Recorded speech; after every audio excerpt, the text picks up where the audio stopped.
नाजरीन, आज आपको ले चलते हैं एक ऐसी रूहानी सफर पर जो आपको ये सोचने पर मजबूर कर देगी कि आखिरकार मौजूदा वक्त में वह बाखबर व अंतिम पैगंबर रसूल कौन है जिसके ऊपर कुरान पाक ने ईमान लाने को कहा है। तो कुरान शरीफ में पृष्ठ 115 पे ये प्रमाण है कि खुदा ने जो खुदा है उसने पैगंबरों से अहद लिया है, वादा की कसम ली है। उसमें कहा है कि जो तुम्हारे ऊपर मैंने किताबें नाजिल की हैं उन किताबों की तस्दीक करेगा, जो जांच के सुनाएगा उनसे, वो उसके ऊपर तुम्हें ईमान लाना होगा। तो आज संत रामपाल जी महाराज सभी मुसलमान धर्म की जितनी भी पुस्तकें हैं उनको खोल खोल के दिखा रहे हैं और हिंदू धर्म के सभी सदग्रंथों को खोल के दिखा रहे हैं, जो मैं आपको प्रमाण से दिखा भी सकता हूँ, यहाँ पे कुरान शरीफ से दिखा सकता हूँ। इसलिए संत रामपाल जी महाराज ही धरती पर वो अवतार हैं, क्योंकि ना तो कुरान शरीफ को दिखा रहे हैं, ना कुरान मजीद को दिखा रहे हैं, ना जितने भी ये जिनके ये अनुयायी बैठे हुए हैं इनके कोई भी संत ना तो कुरान शरीफ को खोल के दिखा रहे हैं, जबकि संत रामपाल जी महाराज सभी धर्मों के धर्म ग्रंथों को खोल करके रेफरेंस दे रहे हैं, पूरा दिखा रहे हैं, जिसके बारे में कुरान शरीफ के ज्ञानदाता ने कहा है कि वो जो पैगंबर आएगा जो मैं तुम्हारे ऊपर किताबें नाजिल कर रहा हूँ उन किताबों की तस्दीक करेगा। जी सर, आप इसका कोई प्रमाण दे सकते हैं? जी सर ये कुरान शरीफ है और इस कुरान शरीफ में मैं वो आपको प्रमाण दिखाना चाहूंगा। यह है पवित्र कुरान। अब इसके 115 नंबर जो पृष्ठ है इसमें आपको दिखाते हैं, हम आपको ये आप देख सकते हैं, पूरा ये प्रमाण लिखा हुआ है कि जो मैं तुम्हारे ऊपर किताबें नाजिल कर रहा हूँ उन किताबों की तस्दीक करके वो संत बताएगा, वो पैगंबर बताएगा, उसके ऊपर तुम्हें ईमान लाना होगा। वो आना बाकी है, वो बाकी है। वो आज संत रामपाल जी महाराज ही हैं, वो जो सभी धर्मों के धर्म ग्रंथों को खोल के दिखा रहे हैं। आपका कहना है कि आप आज के समय में संत रामपाल जी धरती पर अवतार जी, जैसे ये कह रहे हैं कि मोदी जी अवतार है, कोई योगी जी को अवतार बता रहा है, तो कोई भी इन धर्म ग्रंथों को खोल के दिखा रहा है क्या? जो इसमें जो पहचान है वो योगी जी या मोदी जी या और कोई संत खोल के दिखा रहा है? आज सभी जगह सभी चैनलों पे जो दिखाया जा रहा है वो ये इस तरह से दिखाया जा रहा है, पूरा प्रमाण से दिखा रहे हैं। संत रामपाल जी महाराज खोल खोल करके दिखा रहे हैं अपने सत्संगों में, साधना चैनल पे दिखा रहे हैं, कई चैनलों पे 10-11 चैनल पे सत्संग चल रहा है उनका, और वो सब जगह दिखा रहे हैं। इसीलिए हम कह रहे हैं सर कि वो आज अवतार जो है वो संत रामपाल जी महाराज ही हैं इस धरती पे, जो सभी सदग्रंथों से प्रमाण से ज्ञान दे रहे हैं।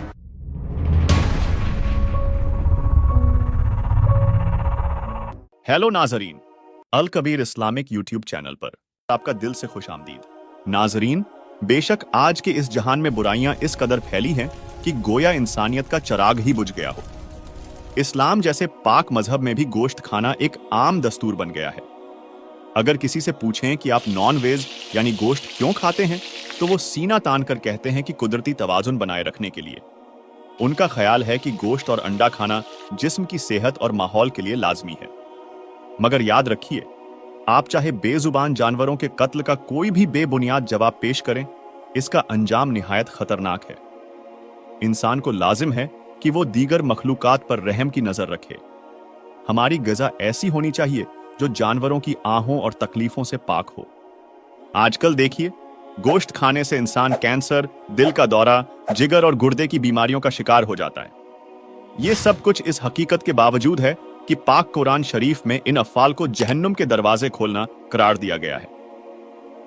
ऐसे लोगों को काफिर कहा जाता है, वो जो इस्लाम की हकीकत को देखकर भी उससे मुंह मोड़ लेते हैं। नाजरीन, हम आपके सामने कुछ सबूत पेश करेंगे, लेकिन उससे पहले यह बताना जरूरी समझते हैं कि बाइबल के बाद पाक किताबों में कुरान शरीफ का जिक्र बड़े एहतिराम से किया जाता है। कुरान का इल्म अता करने वाला खुदा वही है जिसने बाइबल, चारों वेद और श्रीमद् भगवत गीता का ज्ञान बख्शा। इसी वजह से उसने उन पहलुओं को बाइबल और कुरान में दोबारा बयान नहीं किया जिनका इल्म पहले ही वेदों और गीता में दिया जा चुका था।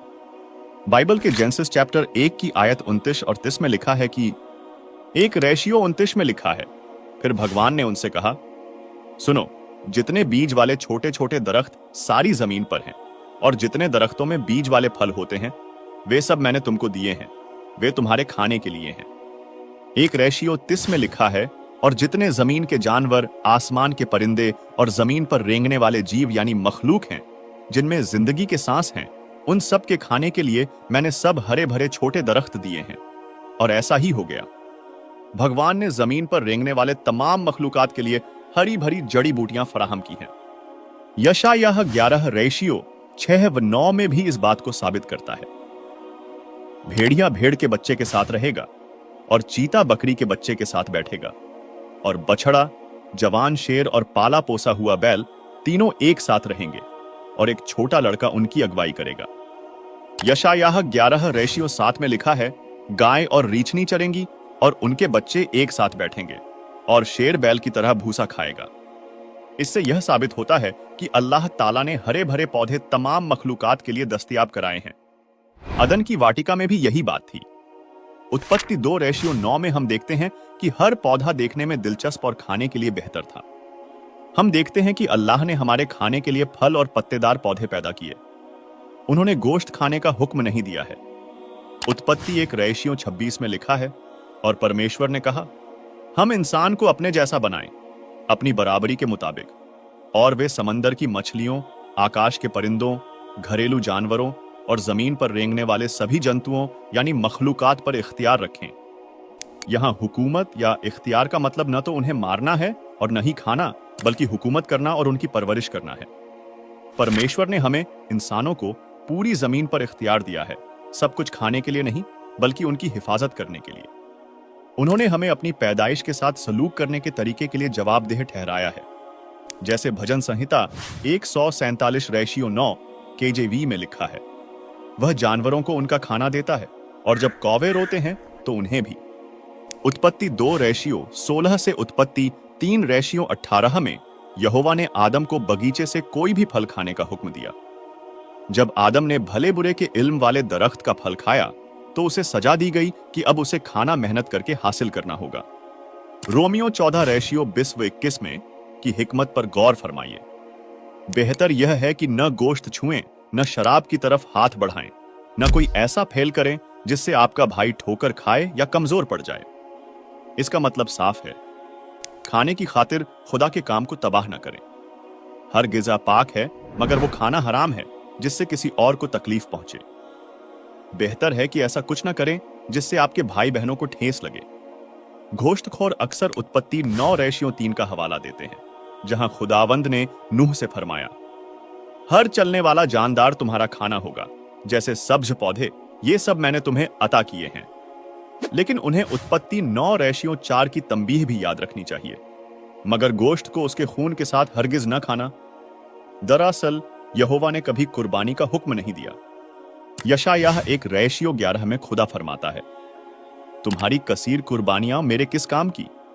मैं मेंढों की होमबली और पले हुए जानवरों की चर्बी से बेजार हो चुका हूं। बैलों, मेंढों या बकरियों के खून से मेरा दिल खुश नहीं होता। अल्लाह खूनरेजी नहीं बल्कि रहमत चाहता है। अल्लाहु अकबर का फरमान है, सुनो, तमाम बीजदार पौधे, चाहे छोटे हों या बड़े, जो जमीन पर उगते हैं, जैसे बाजरा, ज्वार, गेहूं, चावल, ये सब तुम्हारे खाने के लिए हैं। ये हुक्म उस खालिक का है जिसने 6 दिन में कायनात को तख्लीक किया और 7वें दिन अर्श पर जलवागर हुआ। पाक कुरान में भी दलील मिलती है कि अल्लाह ने आदम और हव्वा को जन्नत में फल और शीरीं चीजें खाने का हुक्म दिया, न कि गोश्त का। अगर अल्लाह को जानवर का लहू और गोश्त पसंद होता तो वो पहले ही दिन आदम को एक जानवर देकर फरमाते, इसे ज़बह करो, ये मुझे बेहद पसंद है। मगर अल्लाह ने फल खाने का हुक्म दिया। नाज़रीन, कहा जाता है कि चींटी से लेकर हाथी तक हर मखलूक उस अल्लाह की औलाद है। पाक कुरान की इब्तिदा में लिखा है, शुरू करता हूं अल्लाह के नाम से जो निहायत रहीम और करीम है। अब आप ही सोचिए, क्या वो रहमान अल्लाह आपको अपनी दूसरी औलाद का कत्ल करके खाने का हुक्म देगा? नाज़रीन, गोश्तखोरी के मसले पर मजीद रोशनी डालने के लिए आइए बकरा ईद के पस मंजर पर नजर डालें। रिवायत के मुताबिक हजरत इब्राहिम ने एक ख्वाब देखा जिसमें अल्लाह ने उन्हें अपनी अजीज तरीन चीज कुर्बान करने का हुक्म दिया। इब्राहिम ने इस ख्वाब की ताबीर में पहले 100 ऊंटों की कुर्बानी दी। दूसरी मर्तबा ख्वाब आने पर 200 ऊंट कुर्बान किए। तीसरी बार जब यही ख्वाब आया तो इब्राहिम अपने 10 साल के बेटे इस्माइल को अल्लाह की राह में कुर्बान करने मक्का रवाना हुए। मक्का पहुंचकर इस्माइल की रजामंदी से उन्होंने बेटे के हाथ पांव बांधे और खुद की आंखों पर पट्टी बांधकर कुर्बानी देने की कोशिश की, लेकिन अल्लाह ने इस्माइल को नजात बख्शी। कहा जाता है कि इसी वाकये की यादगार में इस्लाम में ईद मनाने का रिवाज शुरू हुआ। ईद उल अजहा जिसे बकरी ईद के नाम से भी जाना जाता है, कुर्बानी का पुरस्कुह त्योहार है। यह अल्लाह की जानिब से अपने वफादार बंदों का एक आजमाइश होता है। क्या बंदा अपनी जान, दौलत, औलाद और खानदान से ज्यादा मोहब्बत रखता है या अपने रब से? गौर फरमाइए कि हजरत इब्राहिम अपने फर्जंद हजरत इस्माइल को अल्लाह की राह में कुर्बान करने को तैयार थे, लेकिन अल्लाह ने इब्राहिम की नेकनियती को कबूल करते हुए इस्माइल को जिंदगी बख्शी। मोमिन इस यादगार दिन पर रात को कलमा पढ़कर बकरी ज़बह करते और उसका गोश्त खाते हैं। यहां एक अहम सवाल उठता है, अल्लाह ने इस्माइल को नई जिंदगी अता की, जबकि मुसलमान बकरी ईद पर अपनी कुर्बानी के बजाय मासूम जानवरों को ज़बह करके उसे अल्लाह की नेमत समझकर खाते हैं। क्या यह तजाद नहीं है? क्या वाकई अल्लाह सुब्हानहू व ताला अपने नेक बंदों और रूहों की कुर्बानी से खुश होते हैं? जवाब बिल्कुल वाजह है। अल्लाह को रियाकारी की कुर्बानी पसंद नहीं। जो लोग अल्लाह की मखलूक की जान लेकर कुर्बानी का दावा करते हैं, उनसे अल्लाह कभी खुश नहीं होते। ऐसे गुनहगारों को फरिश्ते घसीटते हुए जहन्नुम की झुलसती आग में डालते हैं। बेजुबान जानवरों का गला काटने का दर्द कुछ नहीं है उस अजाब के सामने जो जहन्नुम में गुनहगारों को दिया जाता है। अल्लाह कबीर ने इरशाद फरमाया है, कबीर जीव हने हिंसा करें, प्रगट पाप सिर हुए। निगम पुनि ऐसे पाप ते भिस्त गया नहीं कोई। जो शख्स जानवरों की जान लेता है वह सख्त गुनहगार है और जन्नत से महरूम रहेगा। कबीर मांस मांस सब एक है, मुर्गी हिरणी गाय।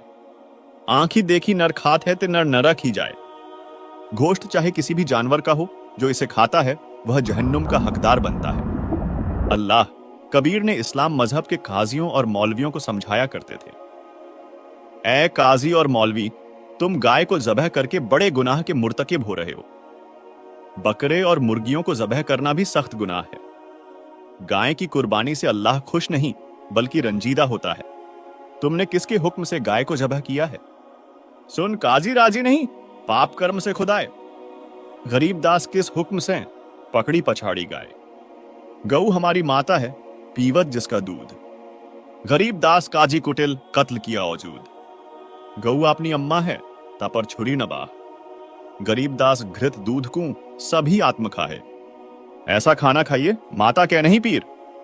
गरीब दास दरगह सरें, गल में पड़े जंजीर। अल्लाह कबीर ने काजियों और मौलवियों से फरमाया, ऐ काजी गौर से सुन, गाय हमारी मां के बराबर है, जिसका पाक दूध सब नोश करते हैं। ऐ काजी, तुमने गाय को ज़बह कर दिया। गाय तुम्हारी और सबकी अम्मा है, क्योंकि जिसका दूध पिया जाए वह वालिदा के बराबर काबिले इज्जत है। इसे मत मारो। इसका घी और दूध का लुत्फ सब मजहब के लोग उठाते हैं। ऐसा खाना खाइए जिससे मां गाय को तकलीफ न पहुंचे। ऐसा गुनाह करने वाले को अल्लाह के दरबार में जंजीरों से जकड़कर अजाब दिया जाता है। अल्लाह कबीर ने फरमाया, ऐ काजी और मुल्ला, गौर करो, तुम मुर्ग को ज़बह करते हो, यह बहुत बड़ा गुनाह है।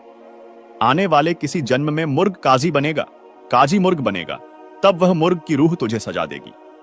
जन्नत नसीब नहीं होगी, जहन्नुम में जाओगे। काजी कलमा पढ़ता है यानी जानवरों का कत्ल करता है, फिर किताब ए पाक कुरान की तिलावत करता है। आदरणीय गरीब दास जी महाराज जी बयान कर रहे हैं कि अल्लाह कबीर ने फरमाया कि इस जुल्म से दोनों जहां तबाह होंगे, यानी दुनिया में भी आमाल की सजा मिलेगी और आखिरत में जहन्नुम में डाले जाओगे।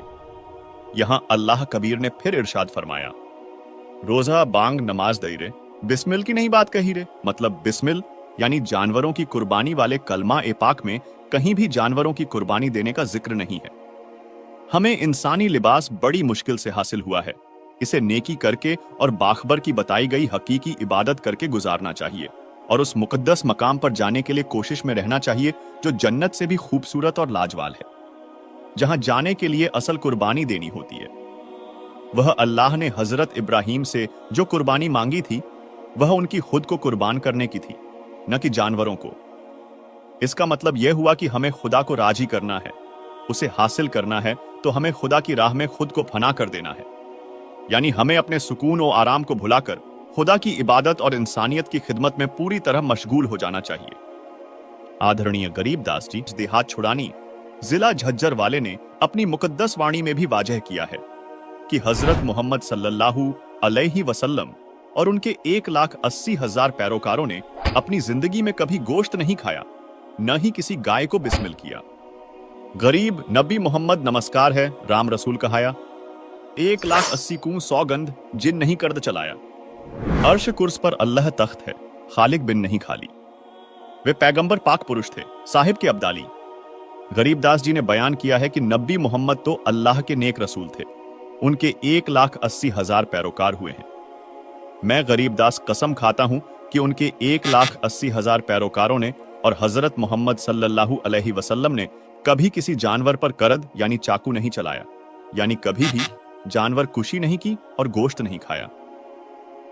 अल्लाह सुब्हानहू व तआला अर्श के आखिरी मरहले पर हाजिर ओ नाजिर है, मगर उसकी निगाहों से कोई भी मखलूक पोशीदा नहीं। वह तमाम मखलूकात पर नजर रखे हुए है। पैगंबर हजरत मोहम्मद सल्लल्लाहु अलैहि वसल्लम और दीगर अंबिया अल्लाह की पाक रूहें थीं। वे अल्लाह की रहमत के मुस्तहिक थे। कलाम पाक की सूरत फुरकान 25 आयत 52 से 59 में जिस अल्लाह ताला का जिक्र है, उस कबीर अल्लाह के नुमाइंदे बाखबर संत रामपाल जी महाराज ने अपने रूहानी मजमून यानी सत्संग प्रवचनों में इरशाद फरमाया है कि कुर्बानी देनी ही है तो अपने हवस, गजब, मोह, लालच और गुरूर वगैरह को पेश कीजिए। बेजुबान जानवरों की कुर्बानी देने की तदबीर पाक कुरान में कहीं नहीं मिलती। दर्द सबको यकसां होता है।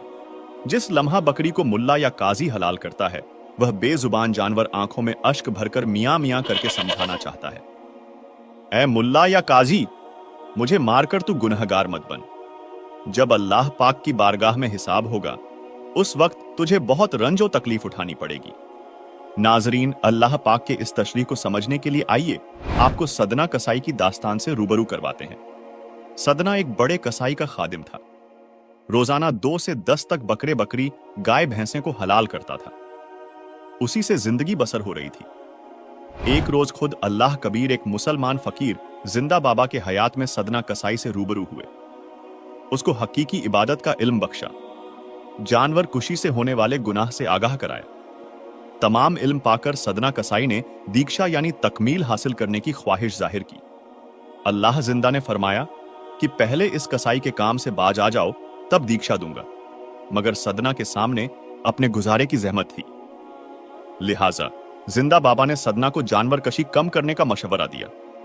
तभी सदना ने यह अहद किया कि वह दिन में 100 से ज्यादा जानवरों को नहीं काटेगा, चाहे नौकरी ही क्यों न जाए। एक रोज शहर में ढेरों शादियां थीं, साथ ही नवाब के फर्जंद की भी शादी थी। उस रोज सदना ने पूरे 100 बकरे काटे। सदना ने अल्लाह का शुक्र अदा किया। अपना वादा टूटने से बाल बाल बचा। सब औजार धोकर साफ करके रख दिए। रात में सदना के सरदार के घर एक बड़ा तिजारती आया और बकरों की मांग की। वह सदना के सरदार के घर ही ठहरा। उसके खाने के लिए सरदार ने सदना को बुलाया तथा एक बकरा काटकर उसके लिए खाना तैयार करने को कहा। सदना के पसीने छूट गए। अपना वादा तोड़ने का खौफ सताने लगा। तभी एक ख्याल आया कि क्यों ना बकरे के बैजे काटकर बावर्ची खाने में भेज दूं। मेरा वादा भी कायम रहेगा और सरदार भी खुश रहेगा। एक बकरा लाकर सदना ने उसके बैजे काटने के लिए चाकू उठाया। उसी लम्हा खुदा ने बकरे को इंसानी अक्ल और हिकमत की रोशनी अता कर दी। बकरे ने कहा, ऐ सदन भाई, तुम मेरी गर्दन काटो, बैजे मत काटो। यह नई अदावत शुरू न करो। ऐ सदना, मैंने कसाई की सूरत में तेरे कई बार सर काटे हैं जब तुम बकरे की जूनी में थे। तुमने भी मेरे बहुत बार सर काटे हैं जब मैं बकरा और तुम कसाई थे। अगर आप मेरे बैजे काटोगे तो मैं सारी रात तड़प तड़प कर रो रोकर जान दे दूंगा। अगले किसी जन्म में जब मैं कसाई बनूंगा, तुम बकरा बनोगे तो अल्लाह के कानून के मुताबिक मैं तेरे बैजे काटूंगा। तुम भी तड़प तड़प कर दम तोड़ोगे।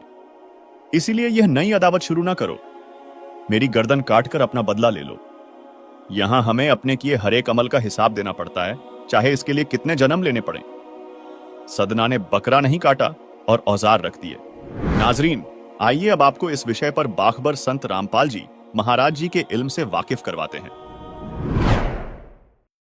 ऐसे ही श्रीमद् भगवद गीता अध्याय नंबर 4 के श्लोक नंबर 34 में गीता ज्ञान दाता यही है जो कुरान शरीफ का ज्ञान दाता है।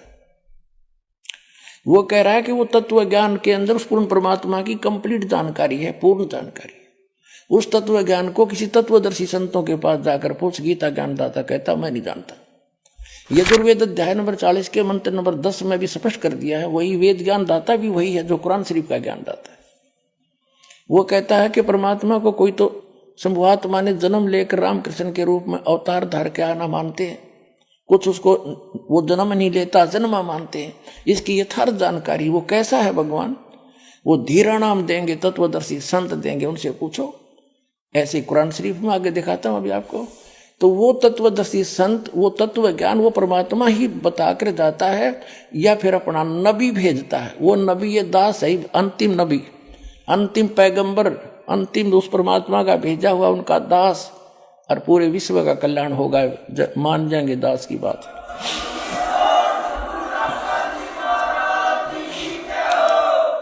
कुरान शरीफ का ज्ञानदाता अपने पैगंबर हजरत मोहम्मद को कह रहा है और किसी अन्य अल्लाह अकबर अपने से अन्य खुदा की, अन्य अल्लाह की जानकारी दे रहा है। देखिए अब हम यहां तक पढ़ चुके हैं कुरान शरीफ सूरत फुरकानी 25 और हम आयत नंबर यहां पर आगे हैं। अब हम आयत नंबर 58 पढ़ रहे, 57 पढ़ रहे। और ए पैगंबर उस जिंदा जो तुझे जिंदा रूप में मिला था, इन चैतन्य अर्थ कर दिया, उस जिंदा पर भरोसा रखो जो कभी मरने वाला नहीं, यानी अविनाशी है, और तारीफ के साथ उसकी पाकी बयान करते रहो। यानी कुरान शरीफ के ज्ञानदाता से अन्य है जो परमात्मा, उसकी पाकी बयान करने के लिए कुरान शरीफ का ज्ञानदाता कह रहा है हजरत मोहम्मद को।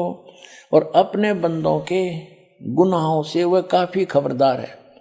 ये तो वो खबरदार यानी खूब जानता है तुम्हारे सब को जो जैसा करता है। और ये वही है जिसने 58 पढ़ दी, 59 आयत है, जिसने आसमानों और जमीन और जो कुछ उनके बीच में है सबको 6 दिन में पैदा किया, फिर तख्त पर जा बिराजा, तख्त पर जा बैठा। वह अल्लाह बड़ा, वो अल्लाह अकबर है, वो अल्लाह कबीर है, वो अल्लाह बड़ा है, रहमान है, दयालु है।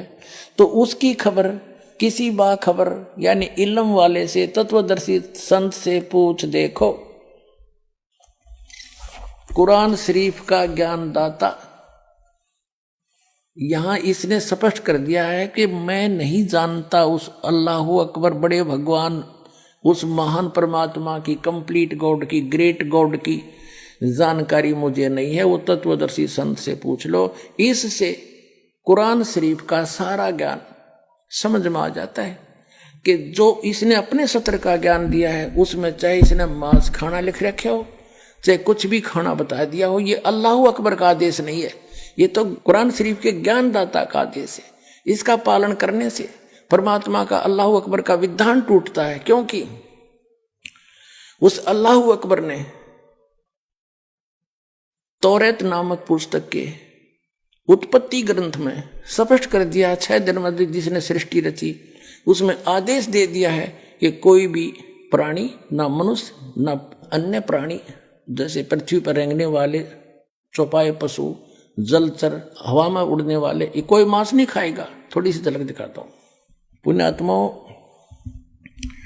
ये तत्व ज्ञानहीन प्राणी आपको विचलित कर देंगे कि बाइबल में तो मिलावट है, और ये भी कहते हैं फिर वो कि हम तो इन 4 पुस्तकों पर ईमान रखते हैं, 4 होली बुक पे, तौरात, जबूर, इंजिल और कुरान। तो पहले आपको वो आसमानी किताब तौरात से दिखाएंगे सृष्टि उत्पत्ति। ये देखिएगा, ये आसमानी किताबें ये इकट्ठी जल्द की गई हैं, तौरेत, जबूर, इंजिल। अब देखिएगा,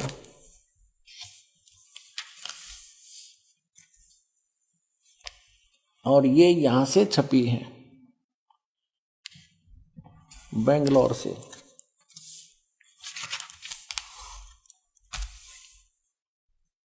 ये आसमानी किताब तौरत, जबूर, इंजिल, उर्दू स्क्रिप्ट्स, ये यहां से, ये देखो,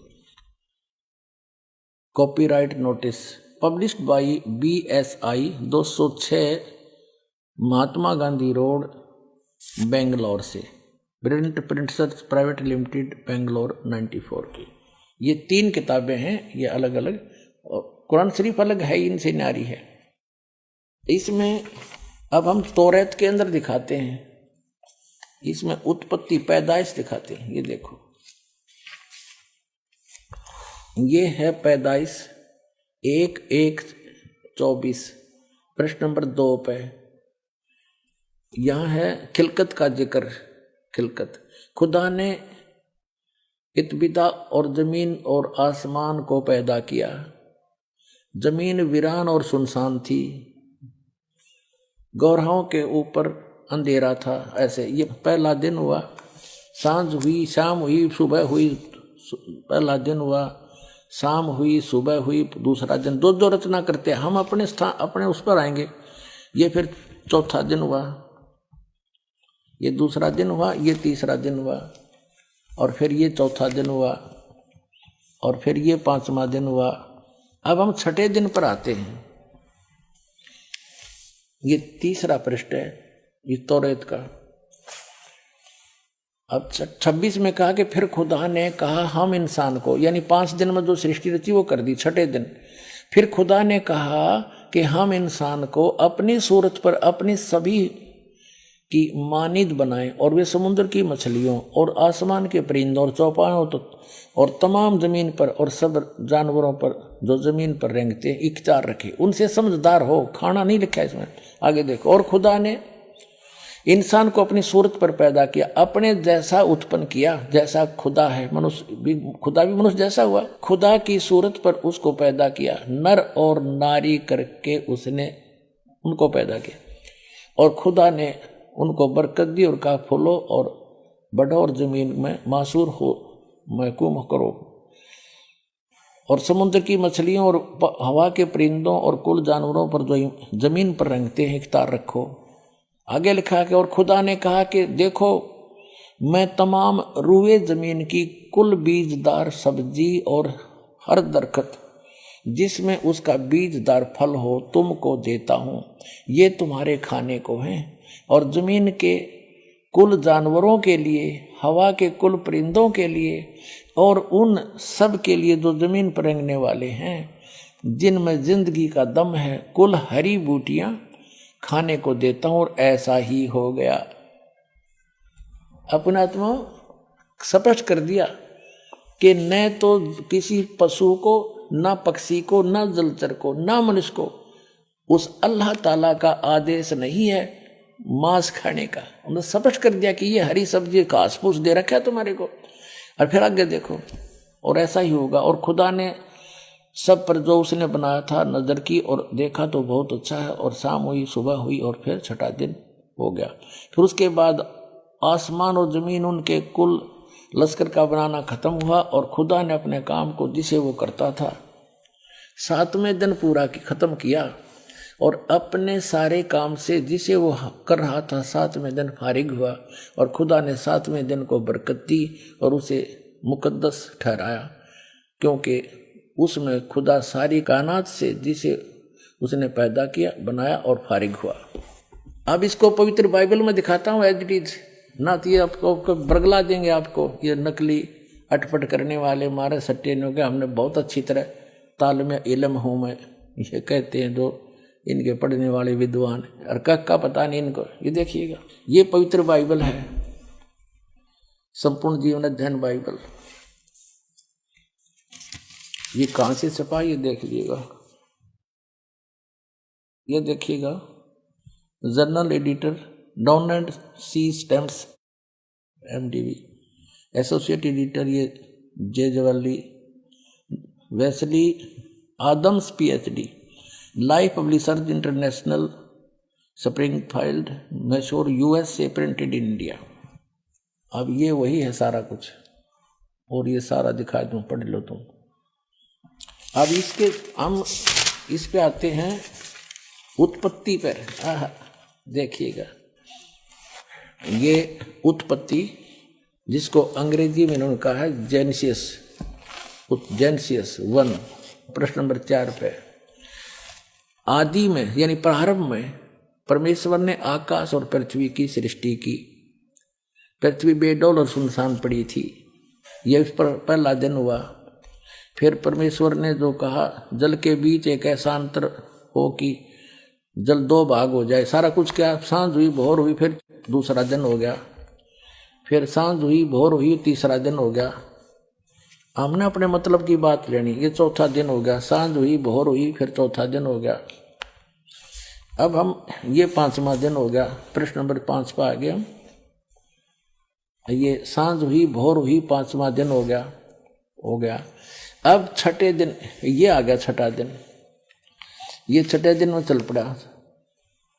इस प्रकार परमेश्वर ने पृथ्वी की जाति जाति के वन पशुओं को और जाति जाति घरेलू पशुओं और जाति जाति की भूमि पर सब रेंगने वाले जंतुओं को बना, और परमेश्वर ने देखा अच्छा है।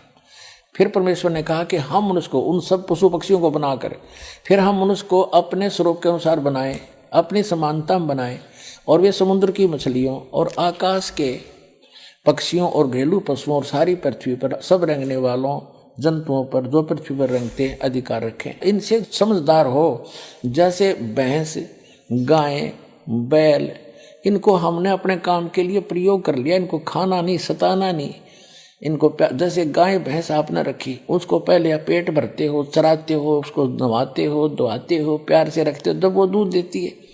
तो ऐसे कहा, खाने के लिए नहीं कहा उस मालिक ने। देखो आगे, तो परमेश्वर ने कहा मनुष्य को अपने स्वरूप के अनुसार बनाए, अपनी समानता बनाए। तो भगवान फिर कैसा हुआ? फिर परमेश्वर ने कहा हम मनुष्य को अपने स्वरूप के अनुसार बनाए, अपनी समानता बनाए, और वो समुद्र की मछलियों और आकाश के पक्षियों और घरेलू पशुओं और सारी पृथ्वी पर रेंगने वाले जंतुओं पर जो पृथ्वी पर रेंगते अधिकार रखे। आगे देखो, तब परमेश्वर ने मनुष्य को अपने स्वरूप के अनुसार उत्पन्न किया। अपने ही स्वरूप के अनुसार परमेश्वर ने उसको उत्पन्न किया, नर और नारी करके उसने मनुष्यों की सृष्टि की। तो भगवान कैसा? नर आकार, मनुष्य सदृश, जैसे जिनको परमात्मा मिले सचखंड लेकर गए, वापस छोड़ा, उन्होंने बताया हमरे ही निहार है, हमारा सृजनहार, हमारा भगवान हमारे जैसी शक्ल का है। लेकिन उसकी बॉडी वो उस वहां जाकर के सभी का जो शरीर है इमोर्टल हो जाता, अविनाशी शरीर मिलता है। वो मटेरियल सारा अविनाशी मटेरियल का शरीर है, और यहाँ पर ये नाशवान है ये शरीर। यहाँ जब आता है परमात्मा अपनी ओरिजिनल बॉडी से ही आता, वो अविनाशी, वो ऐसे ही किसी माँ से जन्म नहीं लेता, सह शरीर आता है, सह शरीर चला जाता है। आपको प्रमाण दिखाएंगे, अल्लाह अकबर सह शरीर आया था, बालक रूप धारण किया, लीला करते बड़े हुए, फिर सह शरीर चले गए लाखों लोगों के सामने। अब ये स्पष्ट हो गया कि परमात्मा ने मनुष्य को अपने जैसा, अपनी सूरत में, अपने शकल के अनुसार अपने जैसा रचा। तो भगवान भी, अल्लाह भी मनुष्य जैसा है। और आगे फिर वो क्या कहता है देखो, और परमेश्वर ने कहा नर और नारी करके उनकी सृष्टि की, और परमेश्वर ने उनको आशीष दी, उनसे कहा फूलो फलो और पृथ्वी पर भर जाओ और उसको अपने वश में कर लो, और समुद्र की मछलियों तथा आकाश के पक्षियों और पृथ्वी पर रेंगने वाले जंतुओं पर अधिकार रखो। यानी उनसे, जैसे इंसान ने शेर तक को भी काबू कर लिया, हाथियों को भी बांध लिया, तो ऐसे कंट्रोल करने के लिए कहा उन्होंने। आगे देखो, फिर परमेश्वर ने उनसे कहा, यानी मनुष्यों को भी, फिर परमेश्वर ने उनसे कहा कि सुनो, जितने बीज वाले छोटे छोटे पेड़, ये मनुष्यों के लिए आदेश है, सारी पृथ्वी के ऊपर हैं, और जितने वृक्षों में बीज वाले फल हैं वे सब मैंने तुमको दिए तुम्हारे भोजन के लिए। मनुष्य के लिए उस अल्लाह ताला का आदेश, अल्लाह अकबर, जिसने 6 दिन में सृष्टि रची, 7वें दिन तख्त पर जा बैठा, वो है अल्लाह अकबर है, वो अल्लाह कबीर है, वो कंप्लीट गॉड है, वो सर्जनहार है, वो क्रिएटर है। उस क्रिएटर का आदेश नहीं है मांस खाने का मनुष्य को, पशु पक्षियों को भी नहीं है। आगे देखो, तुम्हारे भोजन के लिए, ये तो मनुष्यों के लिए। आगे देखो, यहां आगे हम, और जितने पृथ्वी के पशु और आकाश के पक्षी और पृथ्वी पर रेंगने वाले जंतु हैं, जिनमें जीवन का प्राण है, उन सब के खाने के लिए मैंने सब हरे हरे छोटे पेड़ दिए, और वैसा ही हो गया, यानी घास फूस से। और तब परमेश्वर ने जो कुछ बनाया था वो देखा, तो क्या देखा? वह बहुत अच्छा है। तथा सांझ हुई फिर भोर हुआ। इस प्रकार ये 6वां दिन हो गया। अब 7वां दिन यूं आकाश और पृथ्वी और उनकी सारी सेना का बनाना समाप्त हो गया और परमेश्वर ने अपना काम जिसे वह करता था 7वें दिन समाप्त किया और उसने अपने किए हुए सारे काम से 7वें दिन विश्राम किया।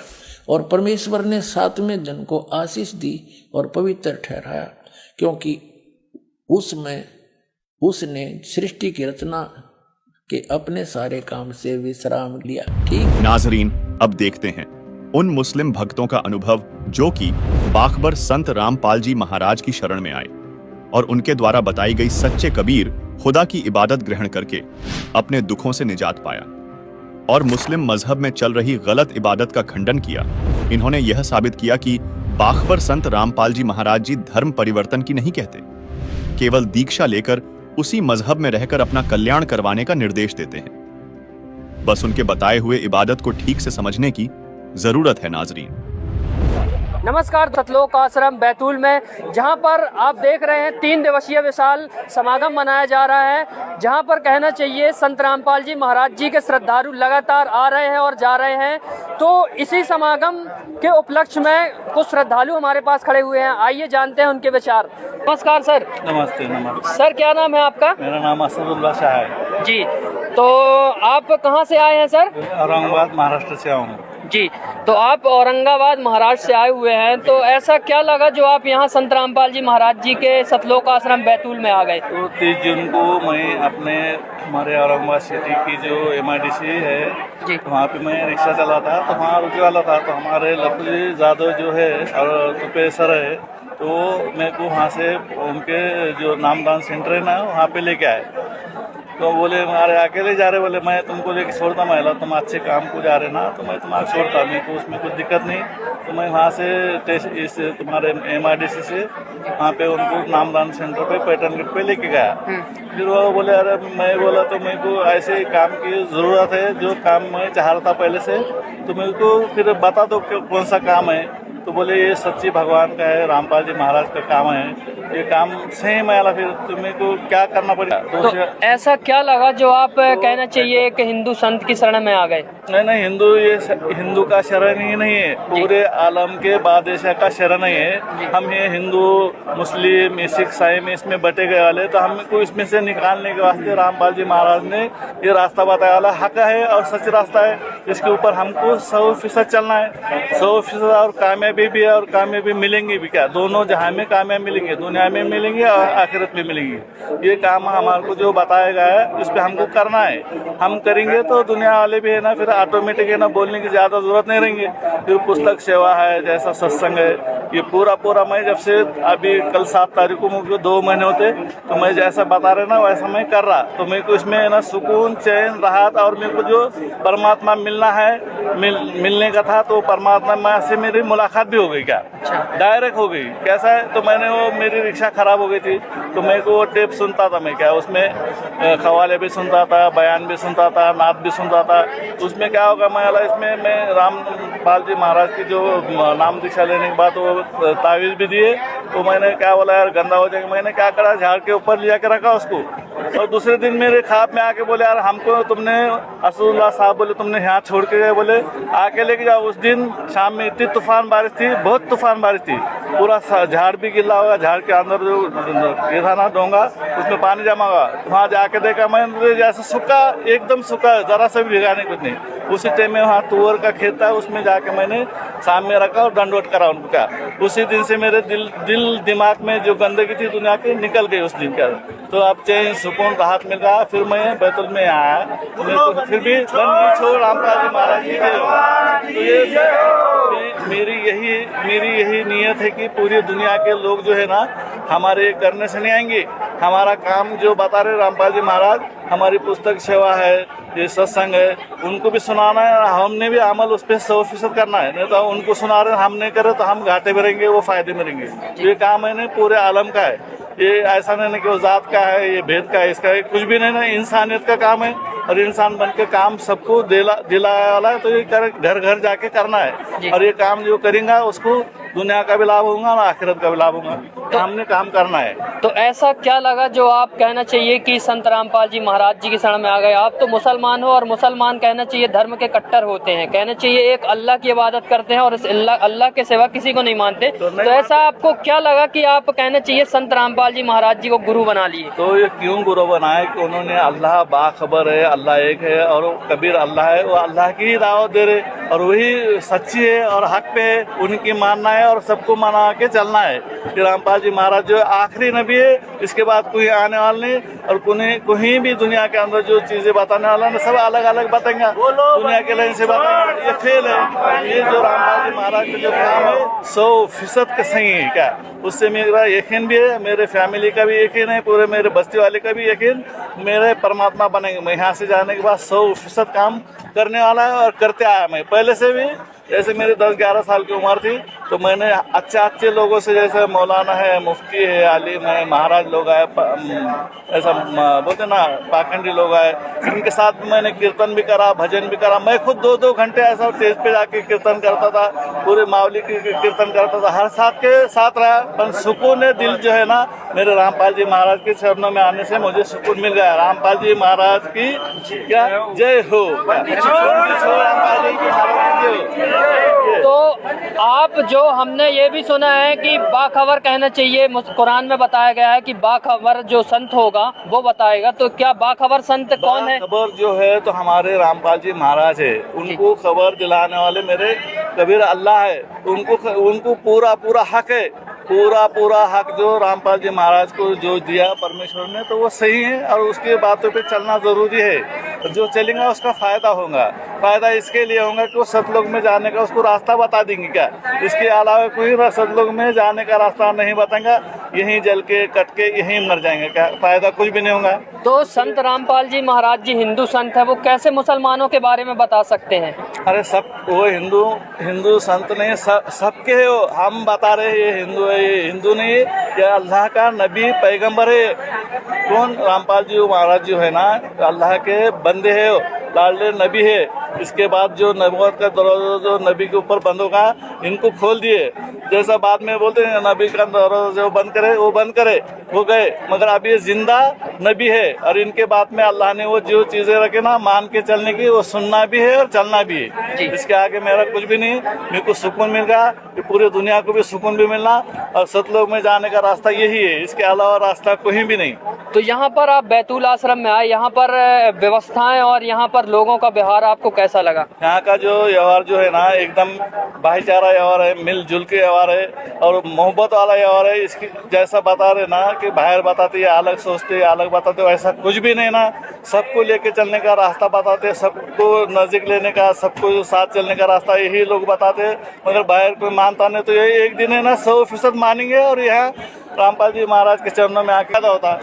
तो आप ऐसा तो नहीं आप हिंदू संत से नाम दीक्षा लेकर के और आप हिंदू बन गए हैं? नहीं, हिंदू नहीं बन गए। हाँ। तो हम जो भी बने हैं तो परमात्मा की इंसानियत है हम, क्या हाँ हिंदू थोड़ा बनता है। इसमें हिंदू बनने का रास्ता नहीं है, ये आलम में दीन को फैलाने का रास्ता है।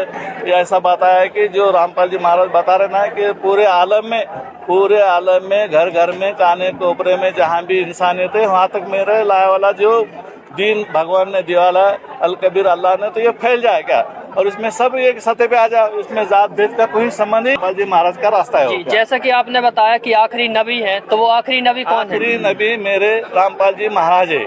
इसके बाद जो हक चलने वाला, हक बताने वाला कोई नहीं आएगा, आने वाला भी नहीं, हम पैदा करने वाला भी नहीं रब। तो उसके लिए यही रास्ता जो है ना, हमको सतलोक में यानी जन्नत में ले जाने वाला रास्ता सही है रास्ता, इस पे अमल करें। जी, जैसा कि इन्होंने बताया कि आखिरी नबी संत रामपाल जी महाराज जी हैं और जो संत रामपाल जी महाराज जी बता रहे हैं उस पर अमल करें। तो तुल में जहाँ काम चल रहा ना, जैसा पूरे आलम के अंदर जो बोलते ना धनाना धाम है, जैसे पूरे इसमें आलम के अंदर काम चल रहा ना, तो सच्चाई वाला काम है, इसमें झूठ का काम नहीं है। झूठ लोग ऐसे आएंगे ना तो फिर काम को खराब करेंगे क्या, तो काम को खराब करना हमारा काम नहीं, खराब करने की सोचेंगे तो परमात्मा कहीं का छोड़ेंगे नहीं फिर क्या। तो ये उसकी लीला है, वो अकेला है, अकेले को झूठ नहीं बोल सकते, वो झूठा काम का बता ही नहीं सकता। वैसे मेरे रामपाल जी महाराज जो है ना, हकीकत में परमात्मा ने ओरिजिनल नबी बना के भेजे हो क्या, इससे अलावा मैं कुछ नहीं बोलता।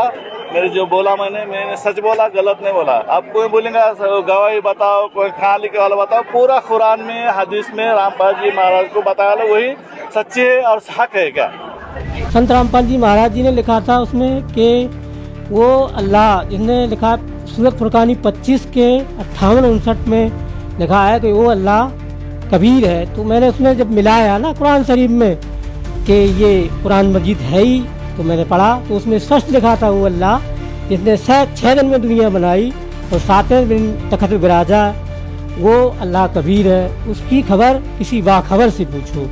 जैसे रोजे रखना, नमाज पढ़ना, उस तरह से करती थी। तो मतलब मुझे परमात्मा की खोज थी कि परमात्मा कौन है। लेकिन मुझे अल्लाह का खोज है, मैं पहले ही से खोज कर रहा हूँ। और आज मुझे सही इबादत मेरे संत रामपाल जी महाराज ने मुझे बताई हुई है, उससे मुझे काफ़ी लाभ मिले हैं कुरान शरीफ के अनुसार। इसी कुरान शरीफ में लिखा जो रियल मंत्र है, जो रियल मार्ग है, वो संत रामपाल जी महाराज बताते हैं। उसी साधना से सारे कष्ट, सारे रोग, सारे दुख दूर होते हैं। मैंने मान लिया कि ये जो संत रामपाल जी महाराज हैं ये सही ज्ञान दे रहे हैं, तो फिर मैंने उनसे नामदीक्षा ले ली। कुरान शरीफ में जो बता रहे थे कि बाखबर जो हैं वो कौन है, तो ये संत रामपाल जी महाराज हैं जिन्हें सारा इल्म है और सारी जानकारियां हैं इनको, और ये अपने कुरान शरीफ से ही बताते हैं। मुझे संत रामपाल जी महाराज से ये ज्ञान हुआ और मैंने कुरान शरीफ को ये भी पढ़ा। उसमें सूरा 42 में आयत नंबर 1 जो है हामीम ऐन सीन का जो कोड वर्ड है, उस परमात्मा के पाने का, जाप करने का, जो कि वो तत्वदर्शी संत ही बताता है, इसके बारे में भी जानकारी हुआ। क्योंकि संत रामपाल जी महाराज का सिर्फ एक ही नारा है, जीव हमारी जाति है, मानव धर्म हमारा, हिंदू मुस्लिम सिख ईसाई धर्म नहीं कोई न्यारा।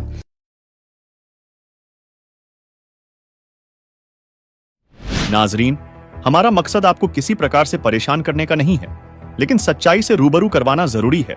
अपने सच्चे खुदा की राह बताना। आप हमारे भाई बहन हो, हमारी रूह हो, हमसे जुड़े हो। आप सब उस एक सबसे बड़े अल्लाह हूं अकबर के बच्चे हो, और सही राह दिखाना बाखबर संत रामपाल जी का मकसद है। नाजरीन, उम्मीद है आप जरूर हमारे निस्वार्थ और परमार्थ के कार्य को मानोगे, समझोगे और अपना कल्याण करवाओगे।